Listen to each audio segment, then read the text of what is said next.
How's it going, guys? I got Adam here with me. Um, been shopping on Facebook Marketplace like always, and this battery pack here that's gigantic. It's like 16 inches long by I think it's 10 inches wide. It's a 12 volt. We're thinking about a 100 amp hour battery. It has a little 200 amp BMS on it. So we brought it in the shed, hooked it up to the inverter. Fully charged it through the solar panel and charge controller. Now we're going to do an amp draw test and kind of see kind of how well it does. Alright, it's day 2 and Adam brought some stuff that should be able to do this test a little bit better. He brought a, what watt heater is that? It goes up to 1500. So I'll start it out on low and then kick it up to high. Low should be 750, I believe. Let's see, you can always bring it on top of the thing if you want. If it'll reach. Right here's probably fine.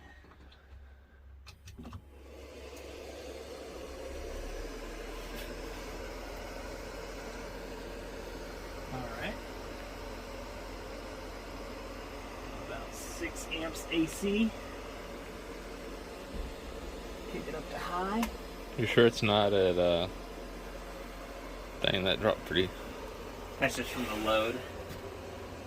Now we're at about 11.9 amps AC. Let's check our DC amperage. I said we're down to like 88, 87. You said it's on high? Yeah. Oh, okay, that's why. Yeah. Do we need a timer? Oh yeah, good point. 131 amps. That's what we're reading. Any of this warm or anything?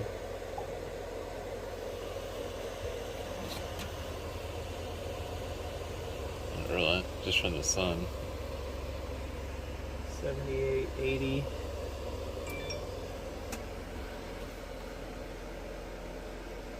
Those are nice and cool.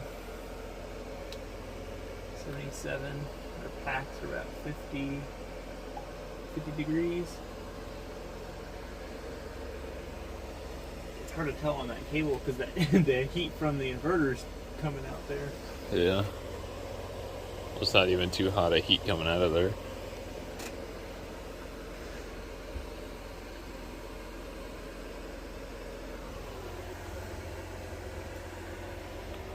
I'll let this run and then pretty much just gonna have it do this till it shuts off. Yeah, basically. If we have to, we can or turn it down a little bit, but looks pretty good so far. Okay, well it shut off. We're gonna see if his kilowatt, I guess meter stored that. But we're just If about not, an we have hour. the calculations from the DC power, so. Now where are we at? That shows 57%. Which is right at 12 volts, which technically if So- it's lithium iron phosphate, we can go lower than 12 volts, but That's just the cutoff. 12 volts pretty good cutoff. Okay, we hooked our panel back up. So it should kick on here, Hopefully. hopefully. Alright, so pretty much how Adam was describing this is this branch, the battery shut off according to the charge controller. Yep. So Since our voltage is pretty low. what we're going to do is hook up a 12 volt battery charger just to the battery leads. That way the charge controller shows it has voltage and it will kick the charge controller back on and start sending power that way again. So we have plugged in there. Switch this over. I'm just going to do 2 amp at 12 volt after I hook it up and see if it will kick on. It should. So let's do 12 volt and then now the charge controller shows 12 volts and now it's outputting power. And that's at 12.2, 64. About where it was before. So It's going up. yeah. But I think until that registers a battery, or should I be able to shut off now? See if you can disconnect just your ground here. Could I just flip the switch on? Yeah, you can try that. Alright, so I shut it off. And that's still detecting the battery, which means our BMS is now kicked on. That should be good. And we should be charging back up. That is the one downside to common port BMSs, is that with an MPP charge controller, it has to detect the battery, but the common port BMS will shut off and not put out any voltage, so you can't detect the battery. So we'll see if your kilowatt meter stored any of that.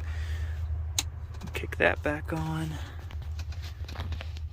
I'm guessing it did not. It did not. But we got the math from how much that is, so we'll do the math and be right back. Yep, 1 hour. So after we did the math on it, the first 10 minutes or so, we were running the heater on high, which is about 1500 watts. And something was kicking off. I think the heater was just getting too warm, so it's kicking off, so we turned it down a little bit. So at first it was pulling about 130 amps, which it did fine. Some of the wires got a little warm. But then after we turned it down, it was about 67 amps out of the battery. And it did that for about 50 minutes. We got just about an hour use total out of it, but when we did the math on it, it was about 75 amp hours. So, and that's cutting off at 12. Being lithium iron phosphate, they should be able to go lower. I know a lot of people have cutoffs around 10 or 10.5 volts, but I'm guessing this BMS is just pre-programmed for 12. It is a pretty small BMS, so we probably can't reprogram it. But 75 amp hours isn't bad for what it is. Yeah, the fact we got it for $10, so it's still a lot better system than even these. These are rated at 12 volt 35 amp hour. Yeah. But still total that's 140, but isn't it with seal lead acid you only get like half of that? Yeah, you only get so about half. I'd only get about 70, and these are what, a year and a half old, 2 years old? Yeah. Probably even longer than that, because I used them for a while before we even built a shed. Yeah. So. And but yeah, then I did the math, and it kind of adds up the kilowatt. Whenever I was looking at it, the last time I looked at it was about, I think, close to 50 minutes, and we were at 45 to 50 minutes, and we were at 740 kilowatt hours. And if you look at 75 amp hours, convert that to 12 volt output, it'd be about 900, a little over 900 kilowatt hours. So, or sorry, 900 watt hours, not kilowatt hours. 900 watt hours, so just under 1 kilowatt hour, which is pretty good. The good thing is the battery temperature stayed around, what was it, around 60? Oh yeah, the battery was nice and cool. The wires, whenever we were pulling that higher amperage, about 130 amps, they got up to about 100 degrees. But whenever we dropped it back down, they went back down to 70 to 80 degrees. So. And it's about 55 outside. Which makes sense, because I mean this BMS was getting a little warm too, but it's rated for 100 amp current and 200 peak. So I don't know what their peak rating is. We were kind of in between when we were pulling max, and that's straight out of the battery. So, and again, this is all without the solar hooked up too to assist. But yeah, not too bad. I mean, especially if you're going to have the solar hooked up to it, that's going to take some of the load off of it too. You should be looking pretty good. All right, guys. So hopefully you enjoyed this little video on this battery. Pretty much, it's pretty much what this is about. This 12 volt, thinking it was originally a 200 amp hour battery. The cells are old and bloated, so we're guessing it's probably a little over 100 amp hours right now. As you can tell from our test, we got 75 amp hours out of it. That was with the voltage cut off at 12 volts. So overall, it's an extremely good purchase because I only paid $10 for it. I spent like 90, I think, $30 a battery, so I spent 120 on those other lead acid batteries, which have done me, I guess they're technically gel batteries, AGM batteries. They've lasted me, ever since I've been looking into solar and all this stuff. So I'd say a good 2.5 years is how long I've had those, because I used them to kind of mess around with, and then I tried putting them in the e-bike, and so they've kind of served their purpose. I think I'm going to repurpose them and clean them up and put them in my computer room and kind of my office area, and kind of run stuff off of them because there's no reason for them just to sit. I mean, they're still usable. So yeah, that's pretty much it. Adam has a whole lot more of a mindset with this stuff than I do. I kind of get into it for a little bit, start to learn it, and then just don't do anything with it. And if you don't use it, you lose it. So thanks for watching. See you guys in the next video. One more thing. After this video, I'll put a link down below in Adam's YouTube channel. He's going to start uploading some videos. He has a little rover he's building. So if you enjoy the stuff that Adam has to talk about, it's because he's more knowledgeable in all this. If you're interested in this stuff more than my stuff, go check out his channel. And then also, I'm going to create another channel, so I'll put a link down there. Go check that out if you want a good laugh. It's kind of just gonna be for fun and messing around. So thanks for watching. See you guys in the next video.